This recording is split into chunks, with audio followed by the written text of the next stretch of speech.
Take 12. What's up, everybody? Celtic Scarecrow here, back whenever you get those 10s and 20 views. Today is the first Tuesday of the month. It's time for my anime slash cartoon of the month, and I'm not prepared for it due to stress, dealing with a family member, and just good health. Um, yeah, I kind of forgot the time days of the week. If you know, you know. And because that I was not prepared, so I needed a show that I could easily talk about. Apparently not that easy, I keep screwing up. That I have watched before. That is a classic that you find people will enjoy. And that anime is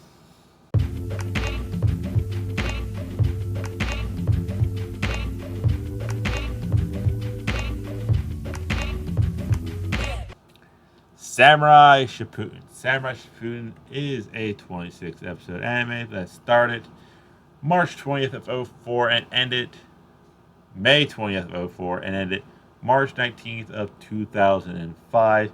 Technically 2 seasons, 13 and 13. It had a manga run at roughly the same time for 2 volumes. Granted, they're probably thick volumes. That ran from January 26th of '04 to September 25th of '04.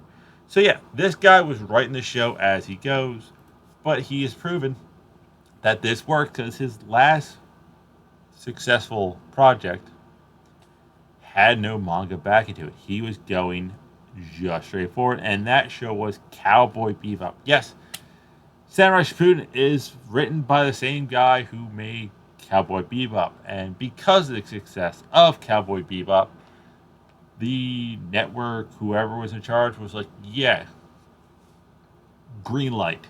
Green light on your next project. We don't care. And he's like, well,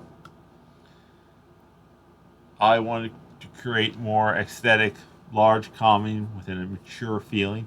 You know, I just made a space cyberpunk comedy bounty hunter adventure show and fused it with the blues. So why not take another brand of music that I thoroughly enjoy and combine it with another cinema style that I enjoy? Yeah, this man fused classic samurai films and series with hip hop. I'm talking 90s hip hop, not today's modern day rap. Yeah, he pretty much made Samurai Putin going like, yeah, I want to kind of do this really cool samurai show with a hip hop feel to it. Now, unlike Cowboy Bebop, the titles don't really seem to have any like hidden meanings to it. Like Cowboy Bebop, the titles were either had some type of broad genre or was a specific song title. Like you had episode 1 was Asteroid Blues. Well, that's blues music. Gateway Shuffle. Shuffle is apparently another kind of like toe tapping, grooving type thing. And they had straight musical lyrics. Bohemian Rhapsody, Sympathy with the Devil, Heavy Metal Queen, Toys in the Attic. Samurai Shippuden did not do that. Also, Samurai Shippuden's music was not critically acclaimed like Cowboy Bebop. So in fact, I have the Cowboy Bebop album with each episode song on vinyl. I like vinyl. It's like, hey, look, that music was so good, it deserves it. Now, back to why you should be watching Samurai Shippuden. It is a classic samurai style show with comedy adventures. Cowboy Bebop set in the Edo period. I'm definitely going the later half of the Edo period because the Edo period ran from 1603 to 1868, and there's European ships. So yeah, definitely the back half of the Edo period. Now, Samurai Shippuden has 3 main characters. I will describe them as they kind of pop up. And basically, if you can get through the first episode and be like, this is everything I want. I love this. I want more, which you should be. Then you get through it. So I'm going to explain how the first episode went. And you can tell me or not you want to go watch it. Now, the first main character you run to is a girl named Boo. FUU. She's 15-year-old. She's actually probably considered a young adult, especially for back in those days. She either has the devil's luck or she's the damsel in distress throughout these series. So yeah, she's working at a tea shop where the town mayor, best way to describe it, I know this one says the town's corrupt prefect. So pretty much like the town's mayor is just a giant corrupt dick, and his son is just harassing everyone in this tea shop. It's pretty much being El Hippo from One Piece. So we're on to Fu. Like I said, she's a 15-year-old girl. She's headstrong. She is in search for the samurai that smells like sunflowers, or probably just simply in Japanese, the sunflower samurai, because her mom's dead. Later find out that's her father, and she really just wants to punch him in the face and not forgive him for abandoning her and her mother. So, back to the plot of the story. Like, I'll do that for each of the three main characters. Yeah, so the son is just being a complete dick, harassing everybody, doing this, and in walks our second main character, an outlaw by the name of Mugen. Now, Mugen's backstory is pretty much he is everything a samurai isn't. He's rude, he's vulgar, thinks highly of himself, rough around the edges, like just a dick. He's basically Spike from Cowboy Bebop set in a samurai show. Yeah, so he walks in, Fu walks over like, what do you want? He's like, water. He goes, well, unless you get food, you want that. Starts haggling for the price of dumplings, and you get like a record scratch, and it goes to a different part in the town.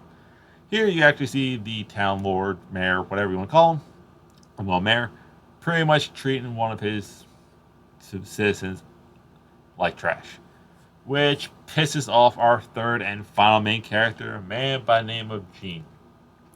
Gene is a Ronin. He is a classically trained samurai, but has no field lore. He is trained in the traditional kenjutsu style of samurai, so he is a highly skilled fighter.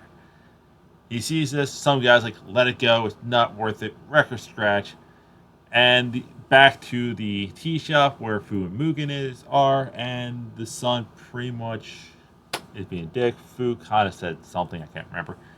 And the mayor's son is just like, hey, I don't like that. One of his friends like, hey, I got a new sword, I want to test it out. Where Fu actually asks Mugen to help him. Mugen, being the outlaw, ruffian, who is also a badass fighter. His sword style is listed as Kempolo Kendo, which is like, best way I can describe it, it's like he is Kempo with a sword. He is breakdance fighting. He uses whatever he wants. Just a fusion of all sorts of martial arts. Just doing how he wants to fight. And he is damn good at it. He takes the first would-be guy's arm off. Takes up. He's like, you know what? Let's screw the tradition. Come at me all at once. No honor. Just fight. And starts going there. Well, the record scratch. It goes back to Gene, who's still watching everything that's going on, doesn't know what's happening with Fu and Mugen. Those guys haven't met yet. And he calls out the mayor's bodyguards going, like, you guys are samurai, aren't you ashamed of being this guy's lapdog? Like, he has no honor. What are you doing? Of course, they go, you know what? We're going to fight you. Gene easily dispatches them.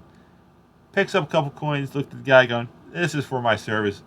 Goes to the tea shop, goes back to the tea shop, and right before he walks in, Mugen is being told by the mayor's son, going like, my father will hear about it. Goes full of Draco Malfoy. Like, my father will hear about this.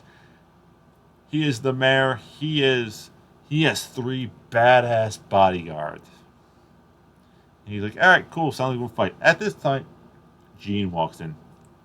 Mugen turns, auto-recognize how strong Gene is, going, are you one of these badass bodyguards? He's like, yeah, no, I already killed those 3. I'm only here to get food. Mugen's like, you know what? I'm fighting you forever for a reason.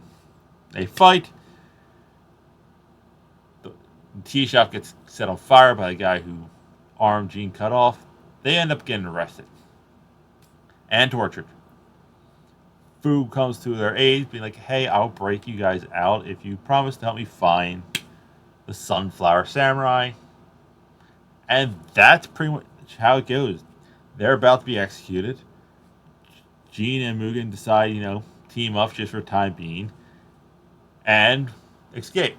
They break out. Fu helps them, and she's like, they were getting ready to fight. She goes, hey, let's flip this coin.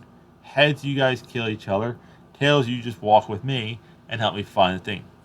Flips the coin. And they're like, well, we got to go. And that's pretty much the show. It's either they're getting into trouble. It's either dumb luck, someone's trying to kill them for an action that they did, or just random chaos. The show doesn't seem like it has a plot it follows, but it does follow a plot. If this seems like the type of show for you, please go watch it. If you're into sports and football, I did my first NFL rival color swap with the West of both NFC and AFC. Saturday, I'm doing the North.